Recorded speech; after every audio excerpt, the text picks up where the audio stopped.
Rob from MetaDEX joins me to talk about their change from Mirqur, their rebranding over to MetaDEX.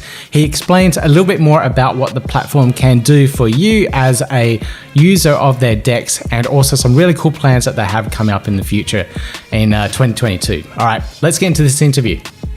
Yeah, gotta do it like that. You've been listening to the Learn Cardano podcast. I have Robert joining me from Mirqur. Oh no, hang on, it's MetaDEX. Gone through a name change, so something's going on here. I've been wanting to learn and find out exactly what's happening with the project. Robert, welcome to the podcast. Thanks, Pete. Thanks for having me. For those that don't know about the project and don't know yourself, can you talk a little bit about yourself, give us a little bit of a background, and then we'll go into MetaDEX and find out exactly what's going on. Absolutely. So I've been interested in this project since quite early on, and then it was called Mirqur. And same as a lot of people struggled with like understanding, it didn't seem very interesting. So it wasn't until I read the life paper that I'm like, oh wow, these guys are doing some really cool stuff. And then I became a delegator and participated in the Discord. There's a Discord channel for the delegators, and we discussed different things about the DEX and trying to get some decentralized governance going and a kind of a culture for it as early as possible. And then we went through a name change, and it was quite interesting discussing this. And then they also wanted somebody to work on marketing, and they had a position open for a couple of weeks. And I'm not a marketer. I actually work at a university. I teach other faculty how to teach students. But I work in communication. So I'm like, yeah, I want to support this project. And got on board. And just as I was getting on board, and we had already decided on the name change to MetaDEX, and I knew that as one of the delegators, we had voted on it. It was the same week that Facebook changed to Meta. And so some of the people at MetaDEX are like, oh, is this good? But I'm thinking, it's great. This is a great opportunity to subvert Facebook, what they're trying to do is kind of land grab this word meta. It's like Chris, who you know, has said before, like trying to take the word meta is like trying to take the word and. So you can't really do that. So yeah, and MetaDEX suits kind of what we're doing with the DEX and things like that. Now, for those that don't know about the project, about the DEX, do you want to give a little bit of an overview of what you guys are trying to do? One of the things I really liked as an academic was when Chris wrote the light paper, he was, instead of just saying, this is what we're going to do, this is what Uniswap did, so we're going to do the same, he went through kind of like a literature review, is kind of how I viewed it, of different DEXs. So Uniswap, V3, Balancer, Bancor, Curve, and a couple of others. And I thought it was really interesting. And he mentioned, this is what they do. Yeah, I'd like to have that part from Balancer, for example. I'd like to have these couple of things from Bancor. I'd like to have this from Uniswap V3. This is what they do at Curve. That's not relevant to us for these reasons, and kind of discussing it like that. So what MetaDEX does is kind of incorporating things that you can't do on Ethereum, both because of EU TXO things and because of prices on doing smart contracts, that you can bring together in a single DEX on Cardano, which is what MetaDEX is doing, which I think is really cool. Okay, yeah, I absolutely love the project, and the fact that he did pick and choose certain things that worked really well to put into the one DEX. Where do you see yourselves in 6 months' time and then to a year with the project? Do you think you'll be launching within 6 months? And where do you think you'll be at the end of the year? We can't make promises, but I feel very strongly that we'll launch within 6 months. And it will be version 1, which will have not all the aspects that we talk about, but we'll have something called portfolio pools and single-sided liquidity, which means that, on a regular DEX, you have to provide 50% ADA and 50%, for example, a stable coin, and they have to be equal value. With portfolio pools, you can just put your entire portfolio on the DEX. And so if you have like ADA and a stable coin and say like wrapped Bitcoin or something, whenever wrapped Bitcoin and ADA are traded against, then you get trading fees, or wrapped Bitcoin and stable coin. So you don't have to split your ADA, for example, into different trading pairs. You just have everything in a single pool. And you can also just provide a single. If you only want to provide ADA, for example, you can also do that. You don't have to have some other. So that'll be version 1, hopefully within 6 months. And I would say I'd absolutely love that feature. Because like people are seeing now, having hands-on experience with like Sunday Swap or testnet versions of other dexes, they go, okay, I have to put in ADA, and it's like, oh, hang on, I have to go out and buy a world mobile token now, and with perhaps sell some of your ADA to buy that. Yeah, exactly. Yeah. So half your ADA disappears immediately because you have to buy another token pair. So those single liquidity pools options or the portfolio option makes it so much easier. Yeah. So if you have, for example, 70% ADA, 10% world mobile token, and 20% something else, just put that on the DEX and have that traded against. And even like not having a perfect 50-50 split is also good for impermanent loss. So actually, Balancer had this on Ethereum before Uniswap. Because of the account balance model, it's quite expensive to do this on Ethereum. To do the smart contract on Cardano, it's a lot cheaper. And so when Uniswap came with like just a simple math, which is actually like less complex than Balancer, but it works really good on Ethereum because of the way Ethereum is built.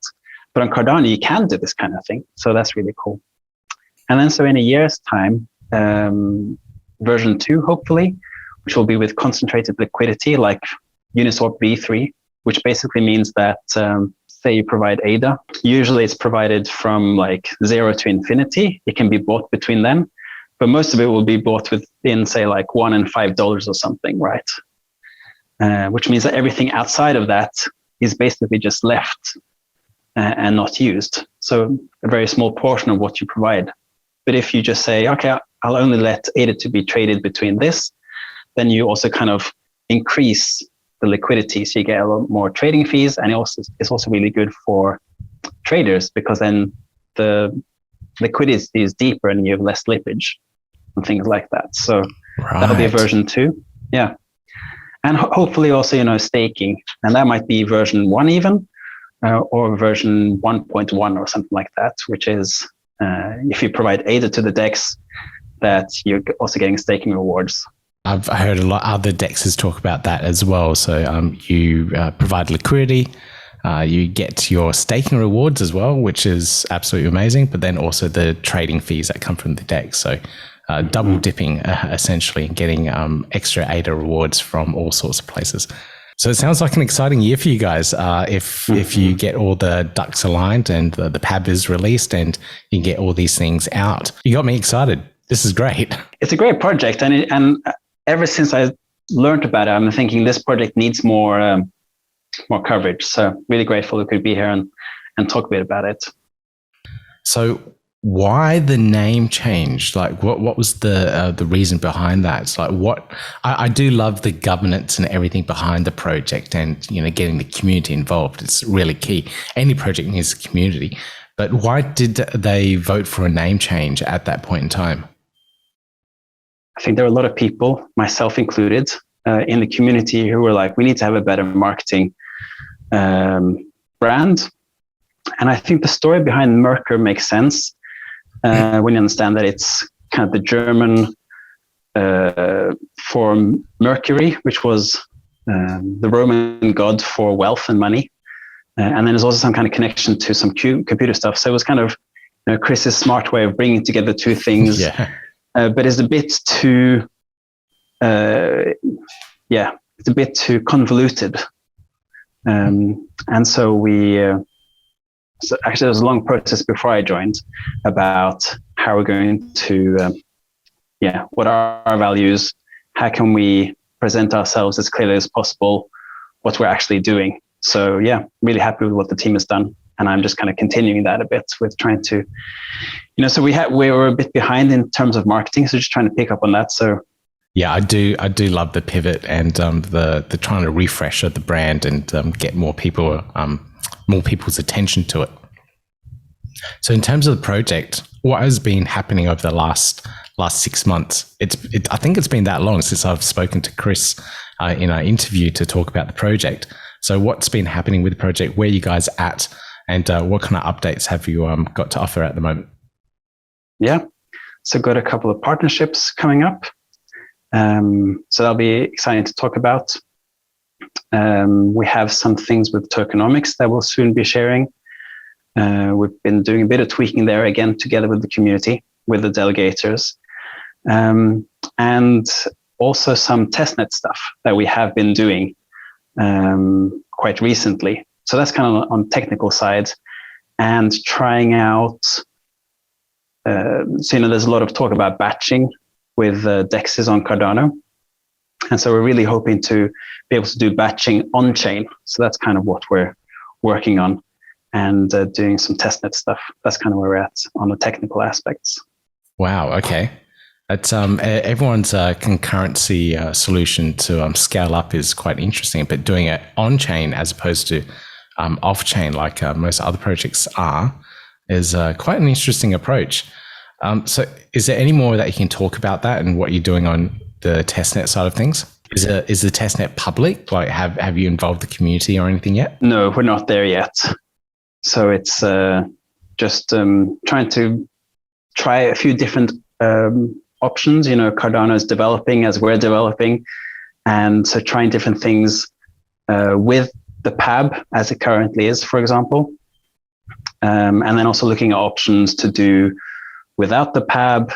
So I'm not the technical expert, so I'm not sure I can explain more than that. But these are kind of reflections that we're kind of going through and trying out different things. I think a lot of projects are waiting for the PAB and certain features to be finished with it. So it might take a little while for some projects to actually launch. So you also mentioned a couple of partnerships. Is there anything that you can actually reveal at the moment? Yes, because one will be done by the time this comes out, which is a collaboration with ADAOZ. It's a DAO for DAOs on Cardano. And so we'll be partnering with them in relation to education and research. And it's kind of related to the last step or the last part of the roadmap for Cardano, which is Voltaire, and the difficulty of doing on-chain governance and blockchain governance. And so, it's super important for us at MetaDEX. And one of the things that I loved about this project was that already in August, they started involving delegators. So like people who were delegating could reach out to a team member, and the team member asked me to do a transaction to myself in my wallet, and he could just see that I actually owned that wallet, and then I got access to the delegates channel. And we're trying now to do that with a bot. There's been some issues there, but it should be fixed soon. But we can still contact this team member. And this was already in like August or something, if I remember right. And I just love that opportunity to start building that community. And so ADAO are also very interested in working on developing governance for blockchains and for DAOs and things like that. So we see a lot of collaboration possible there. Yeah, that's awesome. And then another is a collaboration with, which will be unsurprising when it comes out, just to say it that way. Yeah. All right. You got to keep some secrets, right? So in terms of actually being part of the community and being a part of the DAO itself for the DEX, how can people actually be a part of that? I know you guys had essentially an ISPO to get some of the Mirqur tokens, for example. Is that still going? Can people still delegate? Can people still get that? Can you talk a little bit about that? So that's been going on, and it will continue until launch. So it's to the stake pool, and we've changed the name of the stake pool. It used to be MRQR, so short for Mirqur, but because we're changing the brand name, but also because they came up in MRQR2, some kind of scam. We wanted to, it's so frustrating. And so there were like a couple of people who started delegating there. So we changed it to METAX, so METAX, and some people read it as METAX, but that's not what we're meaning. But easy way to remember it. But that means like it's the 5 letters, and so you can't add a 2 or anything. So we're a single stake pool, and the pros 5%. So not 100%. You're still getting your ADA, but also supporting the project. So those tokens haven't been released or anything yet, have they? No. And that's another thing, please I'd say a couple of reasons to join the stake pool: support decentralization or single stake pool. Another is then you get access to the delegate channel, and where we're discussing these things. How are we going to do release of the tokens? Deliberating about this, not just a pure vote, but like discussing reasons for and against. And we might suggest something from the team, and then the community will come up with good reasons why we could do it differently. Some of the community do analysis of how you could do things differently. So it's really a good way to get involved. Yeah, it's really cool. Wow, that's crazy. That's a dedicated community there. If people are like digging down deep and analyzing the best approach to do things for the project, that's absolutely awesome. It means that you have a lot of dedicated core people there. So in terms of size of community and engagement, how large is the community for the DEX at the moment? So that's the thing. Like if you look at a list of DEXs with number of Twitter followers, for example, we're quite close to the bottom. So that's something we need to work on, and that's something we are working on. That's kind of my responsibility. A lot of the projects, I guess, hype themselves up, and there's a lot of value within the token itself. The token's going to be used on the DEX, but the way that Mirqur or MetaDEX has always marketed their token was that it was pure governance token, but so are the other projects. So I'm wondering how people can change that perspective so that they know that there is potentially value in the token. Like there's loads of possibilities. Some of the things that I would like and that we have talked about in the team is, for example, to lock your governance tokens. And this has value both in terms of how you want to go about doing governance. Who should be able to decide, people who own the token or people who lock it? And then perhaps people who lock their governance token can get another token which represents trading fees on the platform, for example, things like that. So those are things we can do. But you're right, so far there's been talk about METAX token or Mirqur token before, which was pure governance. But there could also be reason both in terms of governance, but also in terms of other kind of value that you could lock the token, for example, and get some other token for that. So there's definitely possibilities and things, again, that we're discussing internally to the team, but also bringing up with the community, with the delegators in the delegates channel. But we haven't focused on that. There's been more of the issues of how do we release the tokens at the current time. Yeah, I can see it developing quite well there. And I think with a lot more community engagement, a lot more ideas can come out of it. So we'll see where that goes over the next few months. Now, in terms of additional team members on there to actually build out the project and the DEX itself, what other people would you be looking for to join the team? So we have, of course, Chris, who's a Haskell developer. We have Omar, who's a Haskell developer working on it part-time, full stack developer who's taking more of an operations effort. We have actually a secretary who's helping organize all the small parts and reminding people to do things. And there's me working on marketing and community. And then we also have actually a couple of a front-end developer joining part-time, and then another Haskell developer joining part-time. We also are paying a couple of external companies to do some front-end stuff and some help with on the back-end stuff. But I think what we're particularly interested in is front-end people. So that's kind of an open, if there are some front-end people, working on UI, UX for the app itself, that would be a very interesting addition to our team. Yeah, I was about to ask if there were any visuals of the potential DEX at the moment. I know you guys have been working very hard on the back-end side of things, the logic and the smart contracts and whatnot. But actually visually seeing it gets the majority of the people excited. It sounds like you're not quite there yet because you need the people to design the front end side of it. Yeah, so we have a couple of external graphic designers who are helping us out with things, who could do part of that.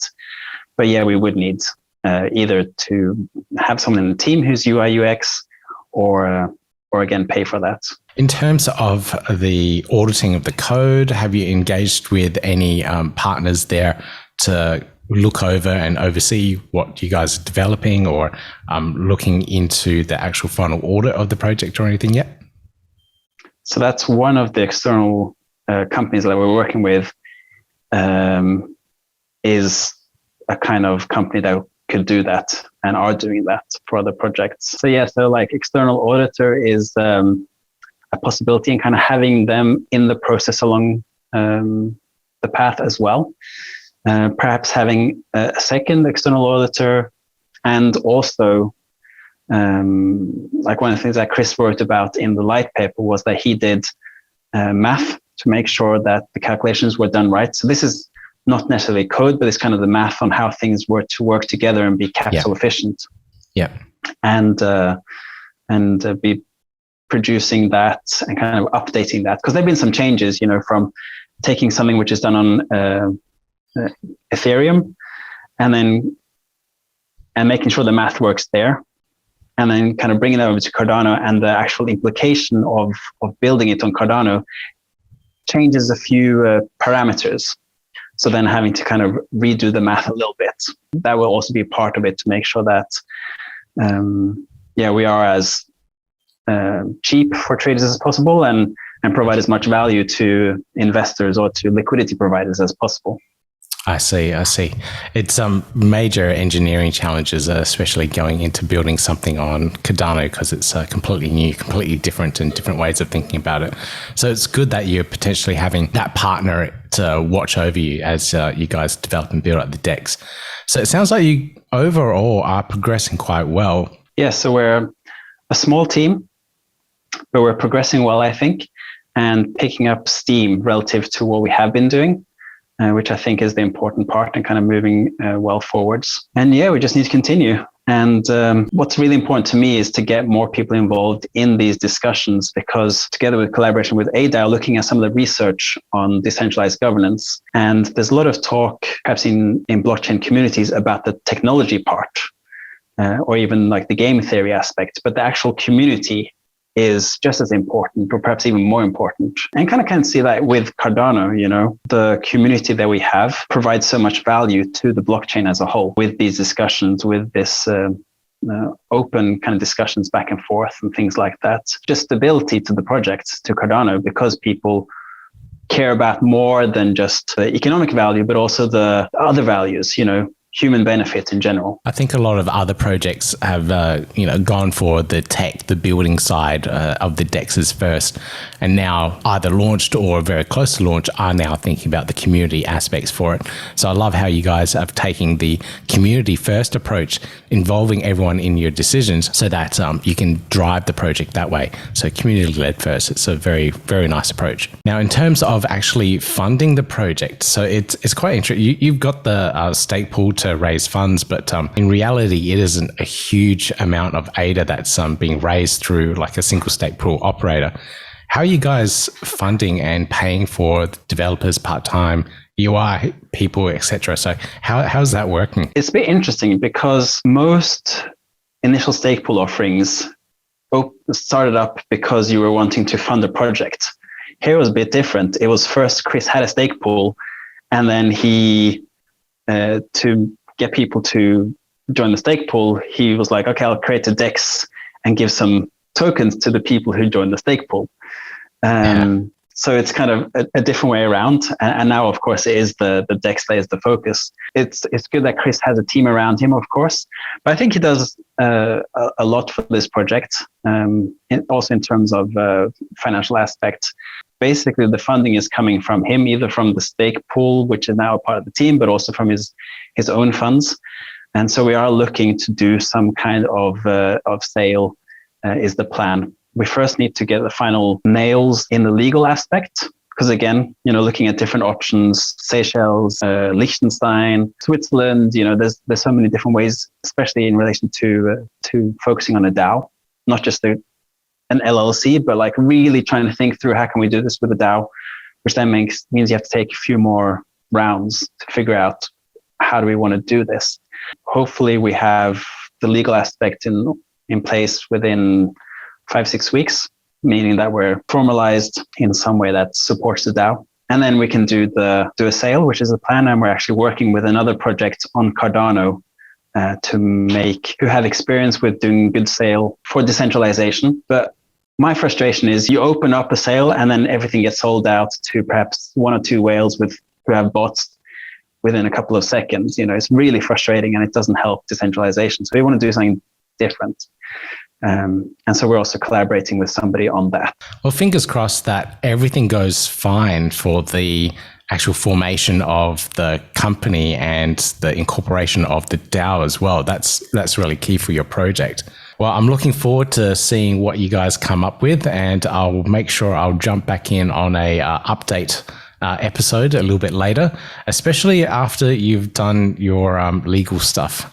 So fingers crossed you get that out of the way and all organized, and we can talk a little bit more about some of these partnerships that you got and also the potential token sales. So fingers crossed that all happens.